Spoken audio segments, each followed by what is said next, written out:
অন্তর্বর্তী সরকারের সময় হামের টিকা আমদানি করা হয়নি বললেন প্রধানমন্ত্রী।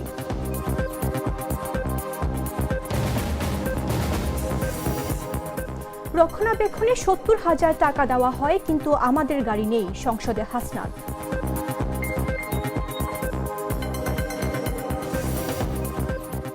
চলন্ত সিএনজিতে আগুন নেভাতে গিয়ে মিলল ১০ প্যাকেট গাঁজা।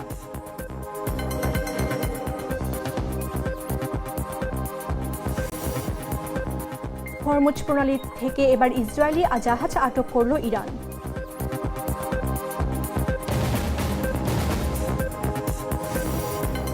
এবং শ্রীলঙ্কার কাছে হেরে সিরিজ জয়ের অপেক্ষা বাড়ল বাংলাদেশের।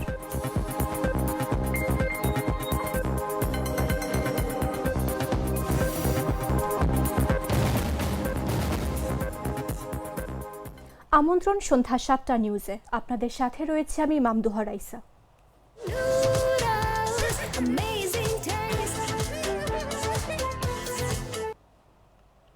অন্তর্বর্তী সরকারের সময় শিশুদের হামের টিকা বিদেশ থেকে আমদানি করা হয়নি বলে সংসদে জানিয়েছেন প্রধানমন্ত্রী তারেক রহমান।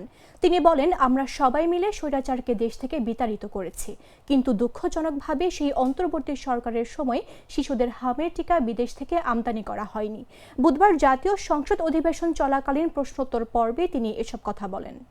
এই সংসদে আজকে আমরা যারা উপস্থিত আছি, আমরা সকল রাজনৈতিক দলগুলো এবং এই সংসদের বাইরেও রাজনৈতিক দল আছে, যারা সকলে মিলে একটি স্বৈরাচারকে এই দেশ থেকে বিতাড়িত করেছে। দুঃখজনক ব্যাপার হলো সেই স্বৈরাচারের সময়, এবং আরও দুঃখজনক ব্যাপার হলো আমরা যেই অন্তর্বর্তীকালীন সরকারকে সমর্থন দিয়েছিলাম দেশে একটি সুষ্ঠু, সুন্দর, নিরপেক্ষ নির্বাচন করার জন্য, দুঃখজনকভাবে সেই অন্তর্বর্তীকালীন সরকারের সময় শিশুদের হামের টিকা গত কয়েক বছর ধরে বিদেশ থেকে আমদানি করা হয়নি। এবং স্বাভাবিকভাবেই যখন এই সমস্যাটি দেখা দেয় খুব দ্রুততার সাথে, এখানে আমাদেরকে বলতেই হবে, মাননীয় স্পিকার, ইউনিসেফ আমাদেরকে, বাংলাদেশকে অনেক হেল্প করেছে এই ব্যাপারে।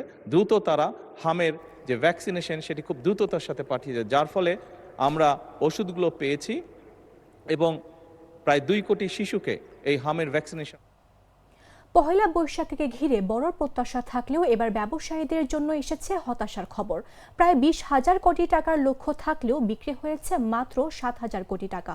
অবিক্রিত রয়ে গেছে বিশাল অঙ্কের পণ্য। জ্বালানি সংকটের কারণে সন্ধ্যা ৭টার মধ্যে দোকান বন্ধ হওয়াকে এই ধসের মূল কারণ হিসেবে দেখছেন সংশ্লিষ্টরা। এতে ক্ষতির মুখে পড়েছেন কারুশিল্পী থেকে শুরু করে খুচরা ব্যবসায়ীরা।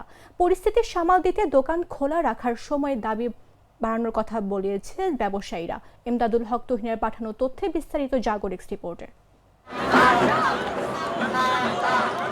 পহেলা বৈশাখকে ঘিরে বড় বাণিজ্যিক প্রত্যাশা থাকলেও এবার হতাশা ঘিরে ধরেছে দেশের ফ্যাশন ও খুচরা ব্যবসা খাতকে। সংশ্লিষ্টদের হিসাবে প্রায় ১৩,০০০ কোটি টাকার বৈশাখী পণ্য অবিক্রিত রয়ে গেছে।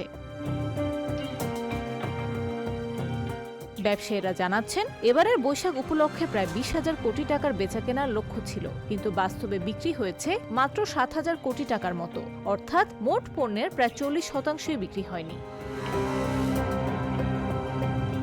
এর প্রধান কারণ হিসেবে উঠে এসেছে জ্বালানি সংকট। সরকার নির্ধারিত সময় অনুযায়ী সন্ধ্যা ৭টার মধ্যে দোকান ও বিপণী বিতান বন্ধ করতে হওয়ায় মূল বিক্রির সময়টাই হাতছাড়া হয়েছে।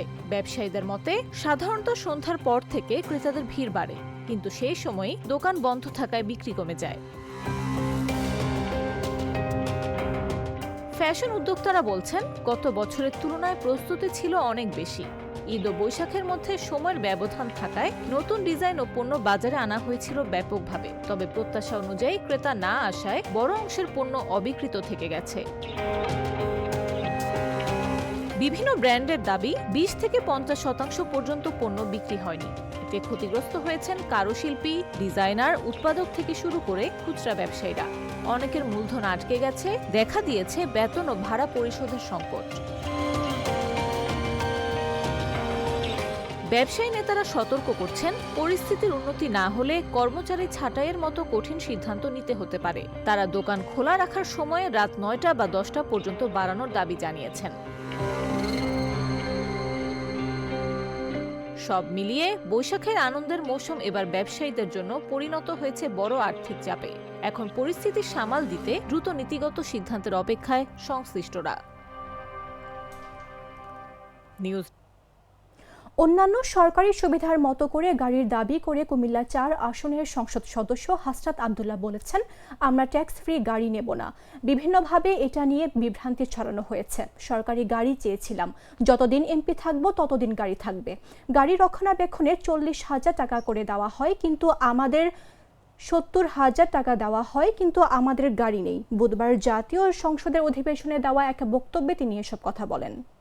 আমি আমার জায়গা থেকে যেই ট্যাক্স ফ্রি গাড়ি আমরা নিব না এবং প্লট এই সুবিধাটি যেটা আমরা নিব না, এই সিদ্ধান্ত সমর্থনপূর্বক আমি জানিয়েছি জেলা পরিষদের চেয়ারম্যান, উপজেলা পরিষদের চেয়ারম্যান, পৌর মেয়র, ডিসি, ইউনো, এসিল্যান্ড সহ অন্যান্য সরকারি অফিসার সরকারি কার্য পরিচালনা করার জন্য যেভাবে সরকারি একটি গাড়ি পেয়ে থাকে, ঠিক একই প্রক্রিয়ায় আমাদের যারা সংসদ সদস্য আছে তাদেরকে ঠিক একই প্রক্রিয়া একটি গাড়ি ব্যবহার করা দেয়া যায় কিনা সেটি আমি এই সংসদে আমি জানিয়েছিলাম। সরকারি মালিকানাধীন একটি গাড়ি যতদিন পর্যন্ত এমপি থাকবেন ঠিক ততদিন ব্যবহার করবেন এবং সেটির জন্য কিন্তু এক্সট্রা খরচও লাগবে না। ঢাকা সহ দেশের 24 জেলায় মৃদু থেকে মাঝারি ধরনের তাপপ্রবাহ বয়ে যাচ্ছে। এই তাপপ্রবাহের আওতা আরও বাড়তে পারে বলে জানিয়েছে আবহাওয়া অধিদপ্তর। প্রচণ্ড গরম ও তীব্র রোদে জনজীবন রীতিমতো অতিষ্ঠ হয়ে পড়েছে। বুধবার আবহাওয়া অধিদপ্তরের আবহাওয়াবিদ ওমর ফারুক জাগো নিউজকে এ তথ্য জানান। এদিন দেশের সর্বোচ্চ তাপমাত্রা 40 ডিগ্রি সেলসিয়াস রেকর্ড করা হয়েছে বলেও জানান তিনি। আবহাওয়াবিদ ওমর ফারুক বলেন, বিকেল 3টায় আমাদের স্টেশনগুলো রেকর্ড অনুযায়ী খুলনা ও রাজশাহী বিভাগে তাপপ্রবাহ বইছে। এছাড়াও ঢাকা, দিনাজপুর, টাঙ্গাইল, মাদারীপুর, রাঙ্গামাটি ও বান্দরবান জেলায় তাপপ্রবাহ বয়ে যাচ্ছে। সন্ধ্যা 6টায় আবার তাপমাত্রা রেকর্ড করা হবে, তখন হয়তো আরও 2-1 জেলায় তাপপ্রবাহের তথ্য আসতে পারে। তিনি জানান, আজ দেশের সর্বোচ্চ তাপমাত্রা 40 ডিগ্রি সেলসিয়াস রেকর্ড করা হয়েছে রাজশাহীতে। এদিন ঢাকায় সর্বোচ্চ তাপমাত্রা রেকর্ড করা হয়েছে 36.3 ডিগ্রি সেলসিয়াস।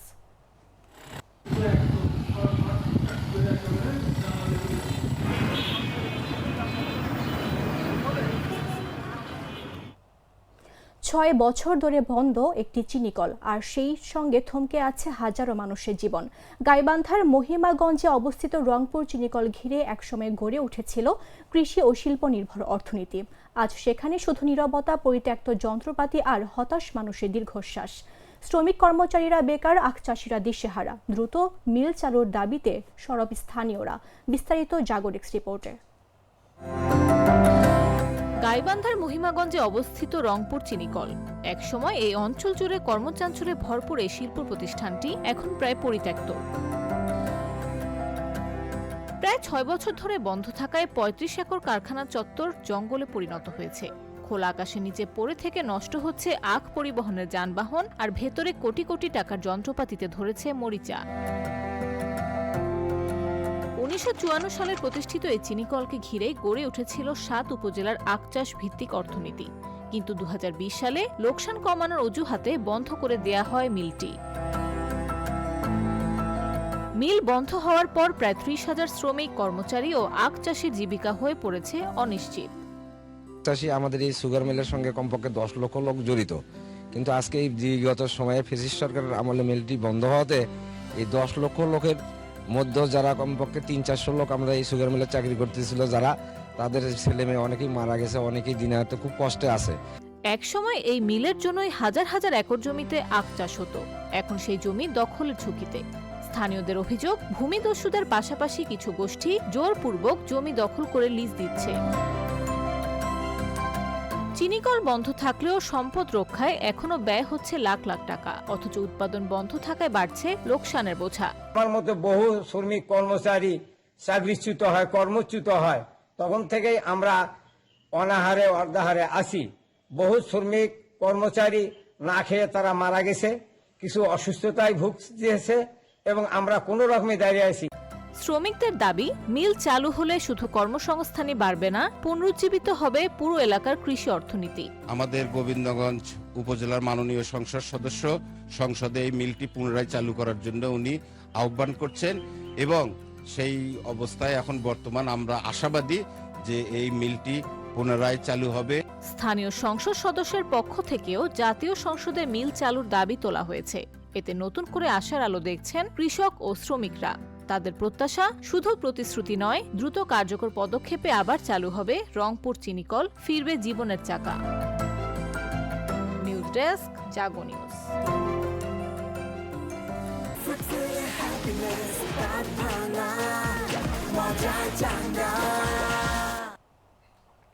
কিশোরগঞ্জের ভৈরবে চলন্ত সিএনজি চালিত অটোরিকশায় আকস্মিক অগ্নিকাণ্ডের ঘটনা ঘটেছে। তবে সেই আগুন নেভাতে গিয়ে খুঁজে পাওয়া গেল গাঁজার প্যাকেট।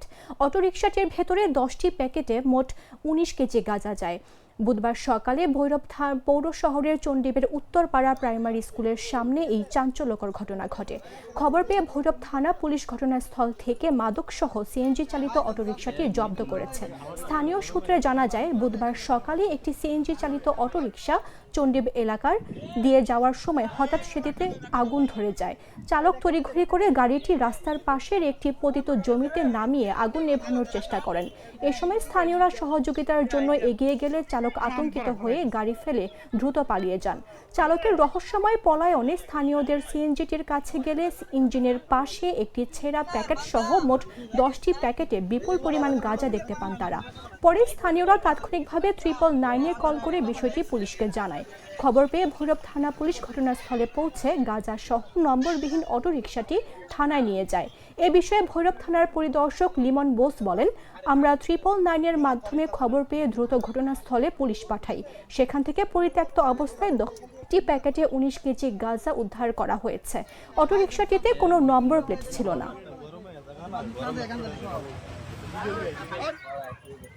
এদিকে মানে মাদক পাচার হয় না, আজকে কেন এখানে আইসেরা মাঝে গাড়ি আগুন লাগা ধরা পড়ছে। এখন ড্রাইভারকে আমরা তো কেউ যাচ্ছি না, ড্রাইভার পালাই গেছে। এখন হ্যান্ড ওভার করা হয়েছে পুলিশের কাছে, পুলিশ ওইগুলো নিয়ে গেছে। তো আমি প্রশাসনের কাছে আমরা দৃষ্টি আকর্ষণ করব যে মাদক অতি তাড়াতাড়ি নির্মূল করার জন্য। যদি মাদক নির্মূল করা না যায় তাহলে আমাদের যুব সমাজ নষ্ট হয়ে যাবে। 999 সংবাদের ভিত্তিতে অত্র থানাধীন চণ্ডীবের উত্তরপাড়া সরকারি প্রাথমিক বিদ্যালয়ের সামনে ধন মিয়ার প্রতি জমির উপর হইতে একটি নাম্বারবিহীন সিএনজি এবং সিএনজিতে থাকা 19 কেজি গাঁজা পরিত্যক্ত অবস্থায় উদ্ধার করে। এই বিষয়ে আমরা আইনগত ব্যবস্থা প্রক্রিয়া দিই। মিরসরাই সদর ইউনিয়নের তারাকাটিয়া এলাকার বিস্তীর্ণ মাঠে অনুষ্ঠিত হলো গ্রাম বাংলার ঐতিহ্যবাহী বলি খেলা। অর্ধশতাধিক বলির অংশগ্রহণে জমে ওঠে এই প্রতিযোগিতা। আর প্রায় 50,000 দর্শকের উচ্ছ্বাসে মুখরিত হয় পুরো মাঠ। শক্তি আর কৌশলের লড়াইয়ে ছোট, মাঝারি ও বড় 3টি ক্যাটাগরিতে চলে এই খেলা। চট্টগ্রাম সহ বিভিন্ন জেলা থেকে আসা বলিরা অংশ নেন এই আয়োজনে। বিস্তারিত জাগো ডেস্ক রিপোর্টে।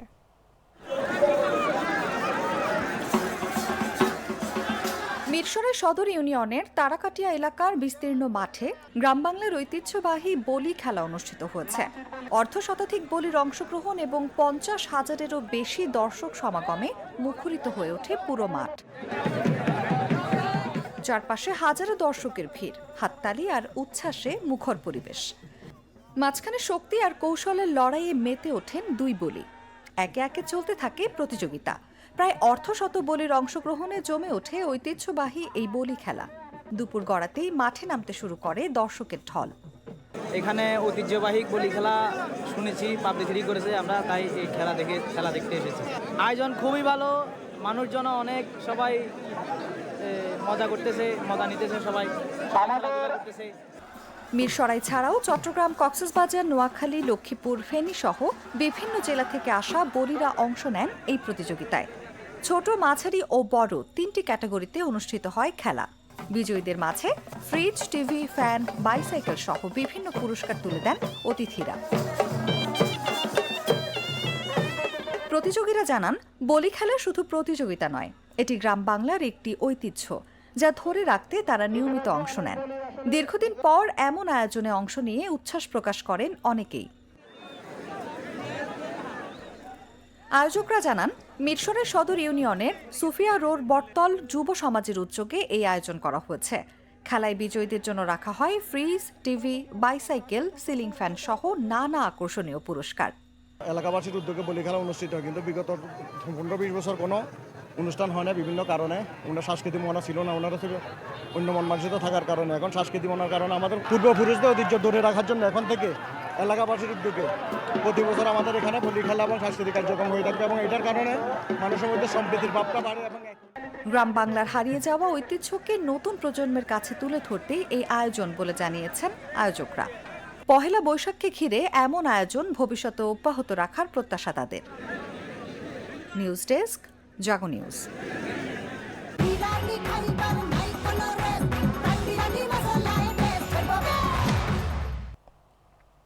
জানাবো আন্তর্জাতিক সংবাদ।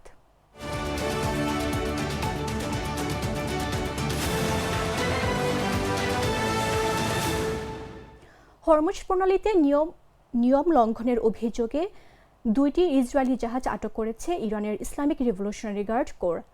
আটক জাহাজ দুটি হলো MSC ফ্রান্সিসকা ও ইপামিনোদেস। পরে জাহাজ দুটিকে ইরানের আঞ্চলিক সমুদ্র সীমায় নিয়ে গিয়ে তল্লাশি ও নথিপত্র যাচাই করা হচ্ছে।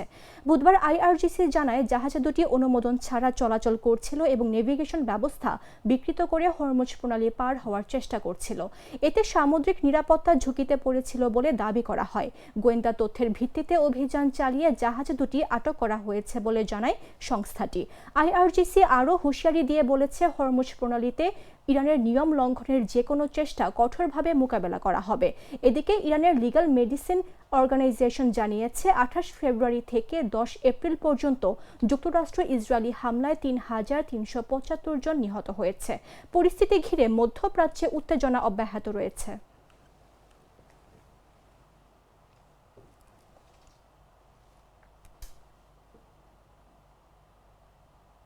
সংবাদ শেষ করব খেলার খবর জানিয়ে।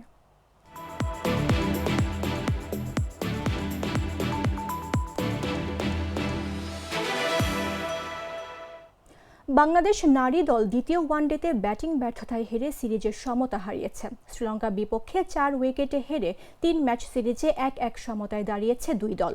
শহীদ কামরুজ্জামান স্টেডিয়ামে টস জিতে ব্যাটিংয়ে নেমে শুরুতেই ধাক্কা খায় বাংলাদেশ।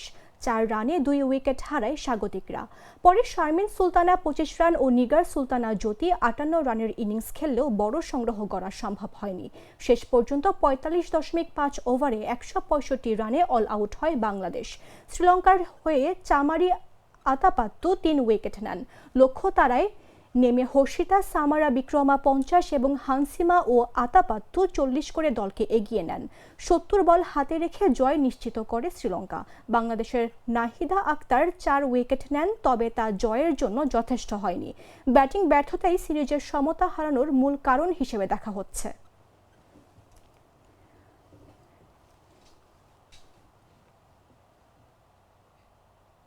সংবাদ শেষ করার পূর্বে শিরোনামগুলো জানিয়ে দিচ্ছি আরও একবার।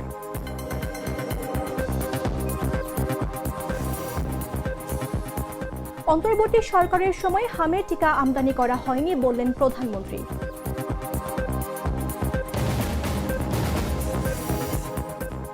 রক্ষণাবেক্ষণে 70,000 টাকা দেওয়া হয়, কিন্তু আমাদের গাড়ি নেই, সংসদে হাসনাত।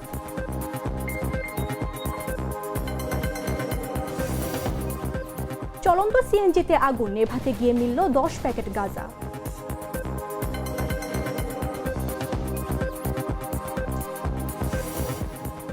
হরমুজ প্রণালী থেকে এবার ইসরায়েলি জাহাজ আটক করল ইরান।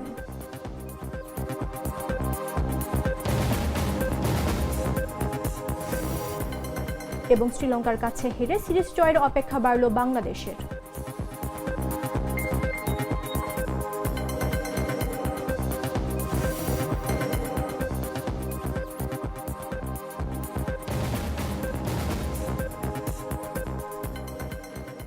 দর্শক, এই ছিল এখনকার মতো। প্রতি মুহূর্তে সর্বশেষ খবর জানতে ভিজিট করুন jagonews24.com। ফলো করুন আমাদের ভেরিফাইড ফেসবুক পেজ এবং সাবস্ক্রাইব করুন জাগো নিউজের ইউটিউব চ্যানেল। ধন্যবাদ সবাইকে।